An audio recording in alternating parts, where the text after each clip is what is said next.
Hip यानी कोहनियों में होने वाले दर्द जैसी कंडीशन से क्या मुराद है। हिप में होने वाले दर्द को आमतौर पर हिप के अंदर महसूस करना या फिर हिप के जो जोड़ होते हैं उनके इर्द गिर्द ये दर्द है वो महसूस होती है। हिप यानी कोल्हों में होने वाला जो दर्द है वो या तो इसके अंदर महसूस होता है या फिर इसके इर्द गिर्द। हिप पेन का मतलब ये नहीं है कि ये हमेशा हिप के अंदर ही महसूस हो।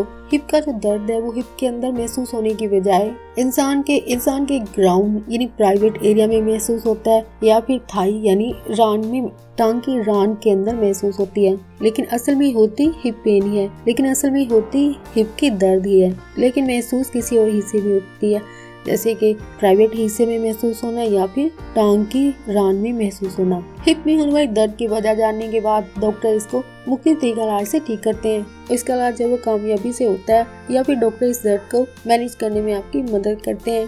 अगर हिप में होने वाली माइनर इंजरीज की बात की जाए जो कैसे अफराद में हो सकती है, जो एक्सरसाइज करते होंगे, वर्जिश करते होंगे, वर्जिश की सूरत में जो माइनर इंजरीज होती हैं, चोट लग सकती है, इनके इलाज की जरूरत नहीं पड़ती है और इनके लिए इलाज जो है वो जरूरी भी नहीं होता है। ऐसी सूरत में हिप जो होते हैं कुछ देर के बाद, कुछ टाइम के बाद नॉर्मल हो जाती है, जिसकी सूरत में दर्द भी चला जाता है। लेकिन ज्यादा सीरियस कंडीशन, मिसाल के तौर पर हड्डियों की एक बीमारी, आर्थराइटिस या फिर फ्रैक्चर यानी हड्डी टूटने की सूरत में, या फिर एक और कंडीशन जिसको निक्रोसिस कहा जाता है, इन तमाम बताई गई कंडीशन की सूरत में होने वाला जो दर्द होता है वो मजीद बढ़ता रहता है जब तक आप इसका इलाज नहीं करवाते हैं। ऐसा दर्द जो ना जा रहा हो, जो कि खासतौर पर बताई गई कंडीशन की वजह से भी हो रहा हो, तो ऐसी सूरत में आपको कोई डॉक्टर से राब्ता करना चाहिए। देन डॉक्टर आपके लिए बेस्ट ऑप्शन, जो भी ट्रीटमेंट ऑप्शन बेस्ट आपके लिए हो सकता है, उससे आपकी मदद करेंगे।